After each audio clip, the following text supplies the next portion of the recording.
returns with energy and a speech.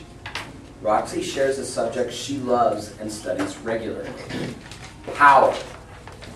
Please help me welcome Roxie Stedman for her speech entitled Power Sources. Thank you.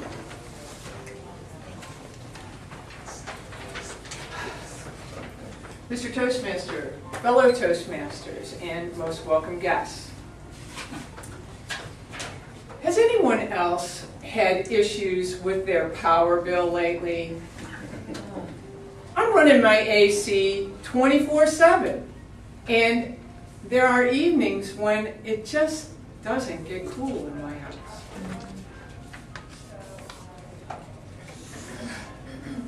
Wouldn't it be great if there was some power source that we could tap into that would allow us to have comfort and ease no matter what was going on outside?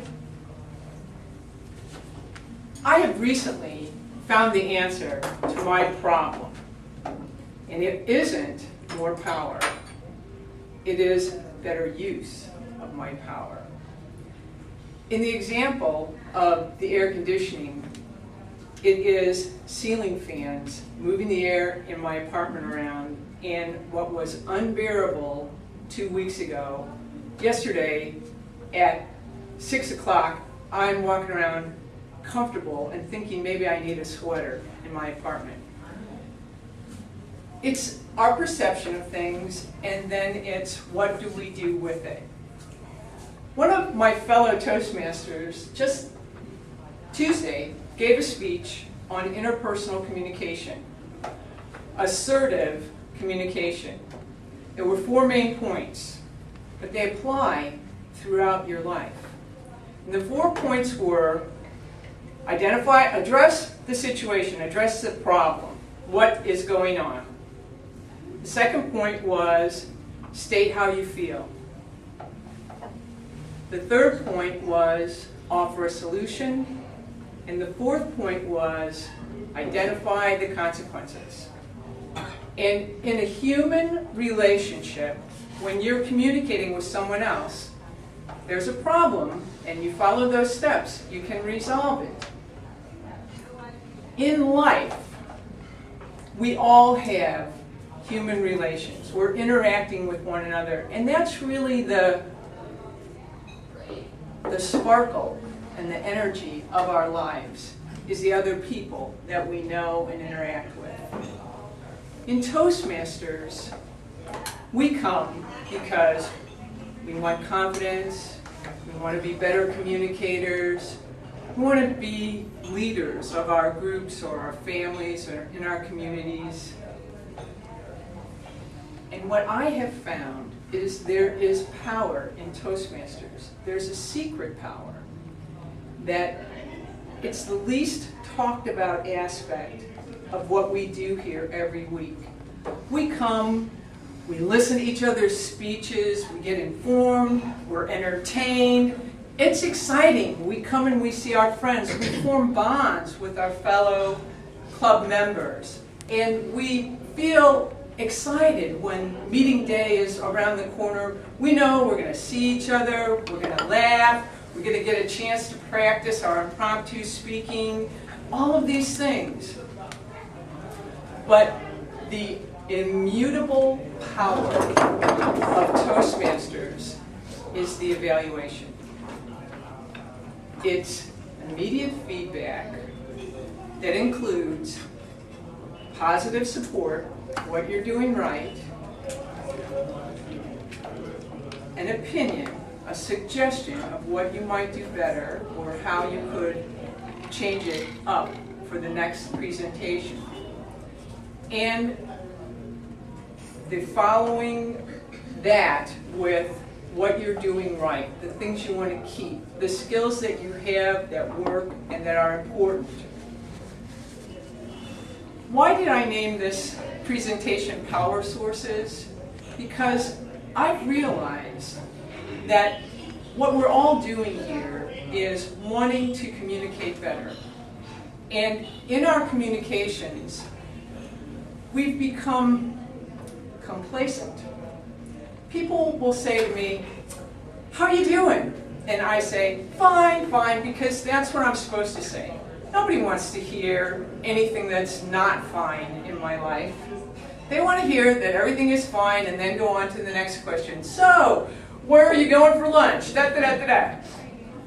But in Toastmasters, we have a safe environment where we can actually be sincere, where we can give the gift of honesty and suggestion to our fellow Toastmasters about their communication to encourage them to take it up to the next level.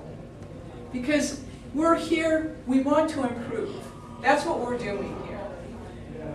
I saw your email the other day that said, "We have 4 speakers for our humorous speech contest coming up the end of this month, but nobody has stepped up for the evaluation competition." And that just blew me away. Now I see that Bob has stepped up. Yay, Bob. Right.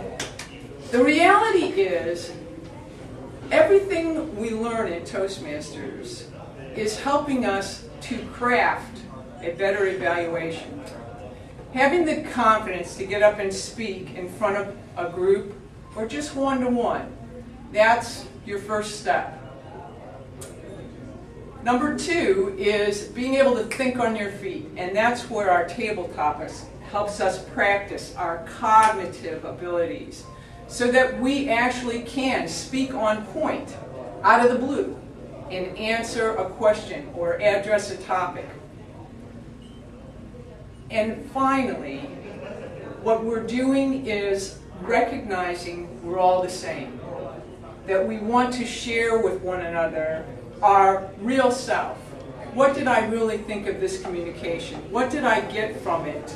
And how can it help me? And how can I help you so that you can give more to the next person you have an interaction with? Communication is all about value. I want to feel like it's been worth it talking to someone. I want to feel like I got something out of the speech I just heard. Mitch's speech gave me great visual pictures and a trip down memory lane. Very pleasant. I really enjoyed it. I want to learn, I want to grow, I want to become more, but more than that, I want to give my fellow Toastmasters, my fellow human beings, value when I'm interacting with them. And it's through our communications that we do this. We have competitions twice a year in Toastmasters, and it's not just to give a trophy out. There's really a method to Toastmasters madness. And it has to do with those 4 points that I mentioned. What is the problem, or what is going on? What is the perceived reality? We're here, we're learning, we're growing. How does it make us feel? Do we feel good about it? Is it something that we're excited and passionate about? Coming to the meetings, giving our speech, giving that table topic, being one of the meeting leaders. Is it something that we're getting something back from? I remember this quote, and I think it's Edison. "Whether you believe you can or you can't, you are right." When we tell ourselves that we don't know how to do something or we can't do something, that's what it is. So I'm offering that we can all change our thoughts and tell ourselves we can. We might not be the best at it, but by doing it once, we build confidence. Just like getting up here and giving an icebreaker and speech number 2, 3, 4, 5. As we go on, we build skills. Coming to the meetings every week, we practice our impromptu speaking, and ultimately, we practice evaluations. And the evaluation is the secret sauce. It's the dessert. It's the biggest part of the Toastmasters experience because it's what allows us to take things up to the next level. If you haven't signed up to be in the evaluation competition, you are doing yourself a disservice, because you'll all be evaluating the same speech, and once you present your evaluation, you'll get to hear the other evaluators' speeches. If you pick number 4 or number 5 as the draw order, you won't get to hear the other speeches, but they'll be on videotape, so maybe you'll be able to see them. But it allows you to compare yourself and what you're doing to the rest of your club and to take it up to the next level. And you're only competing against yourself. You're taking yourself up to the next notch because you are the power source in Toastmasters. Mr. Toastmaster.